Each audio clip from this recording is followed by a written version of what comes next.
Memoria Gara elkartea 2018ko udazkenean sortu genuen, ikusten genuelako nolabait, martxoaren 3ko elkartearen aktibidadeaz aparte, sortu behar zela zerbait berezitua, bereziki San Franciscoko Eliza hau martxoaren 3ko sarraskiarekin zerikusia zuen zentro bat sortzeko talde berezitu bat sortu behar zelako, eta justo 2018ko berri uda horretan elkartzen hasi ginen pixkat honi forma zelan eman ikusteko.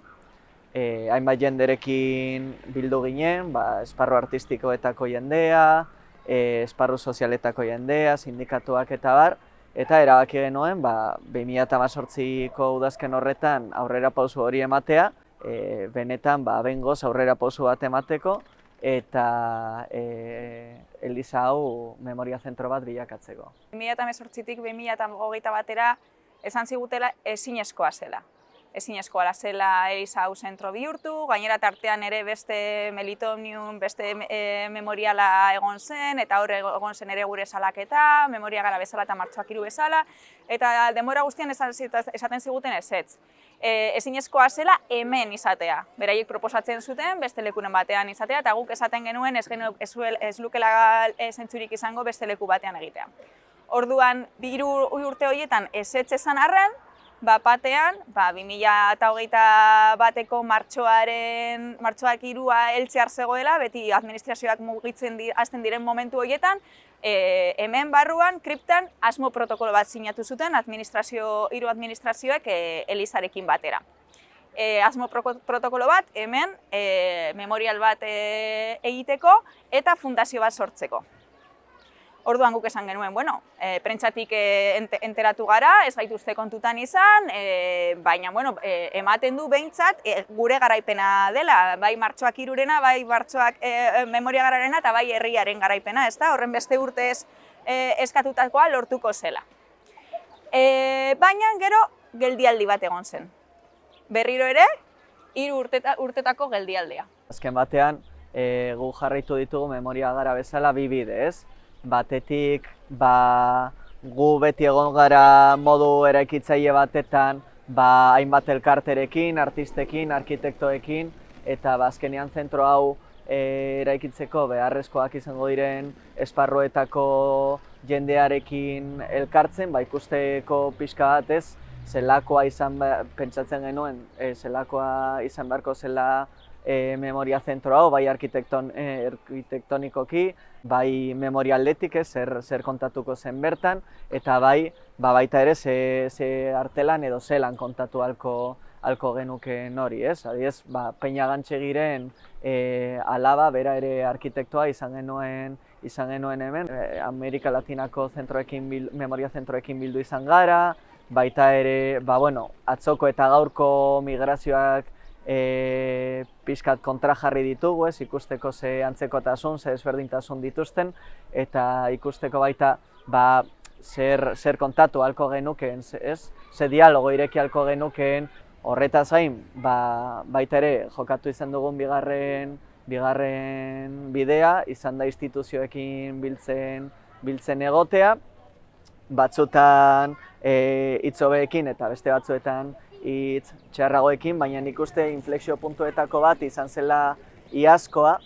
Iazko otsailean hainbat bilera mantendu genituelako Eusko Jaurlaritzarekin, Diputazioarekin eta udaletxearekin, pespikutzaz aparte fundazio hau sortuko zuten hiru instituzioekin, eta hor egon zela desadostasun handi bat, haiek aurrera atera nahi zutelako proiektu bat, patronatorako printzipio batzuk, gu ez geundena ados, ez? Eta baita ere, martxoaren 3ko biktimen eta Memoria Gararen ahotsa nahiko mugatuta geratzen zen haiek azaldutako fase horretan. Nolabait ere, naiz eta gaur egun badirudi dena ondo atera dela eta dena errespetuz jokatuela eta esan beharra dago, iaz lortu genituen gauzak izan zirela udaletxean boska bat falta zitzaielako, ez? Zeren eta bai Eusko Jaurlaritzan eta bai Diputazioan PNV eta PSek maioria absolutoa zeukaten, eta udaletxeko bozka hori behar zutenez, guk oposizioko taldeekin hitz eginez, bai lortu ahal izan genuela, hori etetea eta guk nahi genituen 3 puntu sartzea, ez, batetik. Adibidez, espazio irekia izatearena, memoria espazio ireki bat izatearena, ez geratzeko enkapsulatuta martxoaren 3ko gertakari horiek, baizik eta dialogo bat irekitzea gaur egungo gertaerekin, bai eta, momentu horietan gertatu ziren beste borroka batzuekin. Bigarrenik, lortu genuen, naiz eta eskatu, ohorezko presidentzia bat, ez, beste memoria zentro batzuetan existitzen den bezala, martxoaren 3ko biktima batek izatea, horren ordez proposatu ziguten lehendakaritza orde bat ordetzaren figura sortzea, eta horri esker martxoaren 3ko biktima bat izango da figura hori, eta azkenik baita ere lortu genuen gurekin konbenio hori sinatzea, ez? Julenek aipatu duen bezala, egon zen geldiune bat non administrazioak ez zuten ezer egin, eta gero berriz ere egon zen beste geldiune bat. Orduan, pasaden urteko martxoak 3tik, aurtengo martxoak 3ra berriro ere aurrera pausurik ez da eman administrazioetan. Horrek esan nahi du asmo protokoloa sinatu zutenetik, 3 urte luze behar izan dituztela fundazioa eratzeko.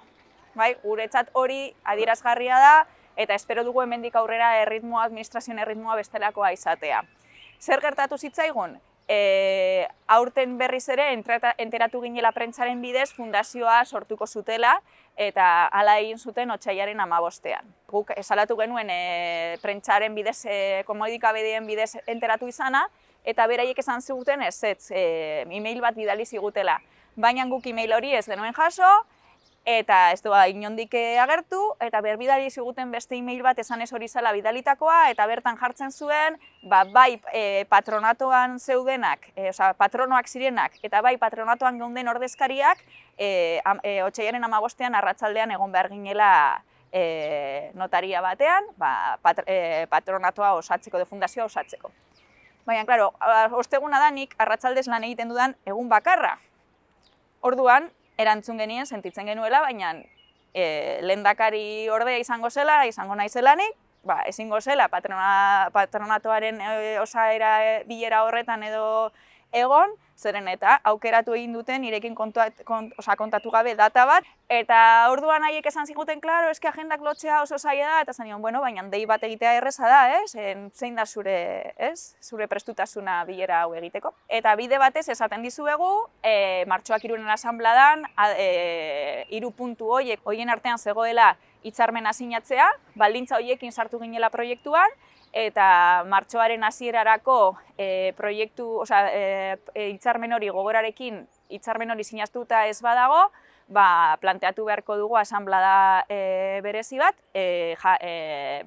adosteko gure artean zerekin. Aurrera jarraitu edo ez proiektuarekin, segure baldintzak ez dira bete. Eta orduan hor jaso genuen segituan erantzuna, esanez, lasai, bai, sinatuko dugu, eta otsailaren 14ean sinatu genuen hitzarmena. Berriz ere gure presioaren ostean, aurretik ez geneukan data horren berri. Orduan, gure sentsazioa da, urte guzti hauek izan direla borroka jarrai bat, behin eta berriro egon garela exigitzen administrazioei gurekiko errespetu bat eta gu kontuan izatea eta ez dugula errespetu hori jaso orain arte, baina bai uste dugu orain hemendik aurrera fase berri batean gaudela, eta egia da hitzarmen hori sinatu, lankidetza hitzarmen hori sinatu, eta hori sinatu eta hurrengo egunean jaso izan genuen hemengo proiektua egiteko lehiaketa bat aterako dela, hemendik gutxira, oinarriak ja oso aurreratua zeudela, eta orduan esan genuen, nahi ditugu oinarri horiek jaso, lehiaketaren oinarriak jaso, guk gure ekarpenak egiteko. Eta egia da, egun horretan bertan 2 ordutara jaso genituela. Orduan, itxaropentsu gaude, uste dugu benetan beste fase batean gaudela, prest gaude parte hartzeko, prest gaude gure iritzia emateko, beti esan dugu zentro hau izan behar dela zeozer duina biktimentzako. Guk uste dugu eraikina dagoen moduan egonda ezinezkoa dela 2026ko hemen duina den zeozer irekita egotea. Horregatik ez gara gu esango dutenak 2026an 50. urterrena irekita egon behar duenik. Bai esaten dugu, beste erritmo bat eskatzen diegula administrazioei. Orain arteko erritmoa ez dela ganorazkoa, ezta? Hau izan da izugarrizko garaipena. Ezinezkoa zena, esaten zigutena ezinezkoa zena lortu egin dugu, baina eskertu behar diogu lorpen hori herriari. Egia da, bi ordezkari izango ditugula elkarte moduan patronatoan eta memoria garak beste bi. Egia da ni izango naizela lehendakari ordea. Egia da hitzarmena sinatu dugula, baina benetan gure boterearen oinarria herria da. Eta herria gurekin dagoela hori sentitzen jarraitzen dugu.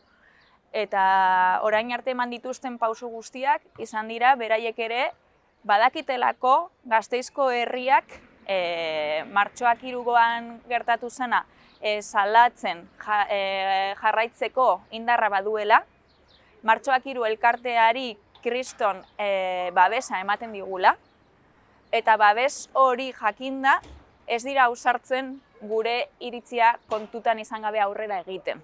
Herriaren babes horri gabe, guk uste dugu administrazioek hemen bestelako proiektuak egingo luketela.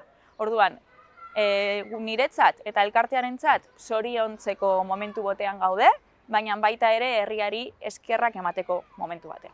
Haiei esker lortu dugulako orain gauden momentura iristea.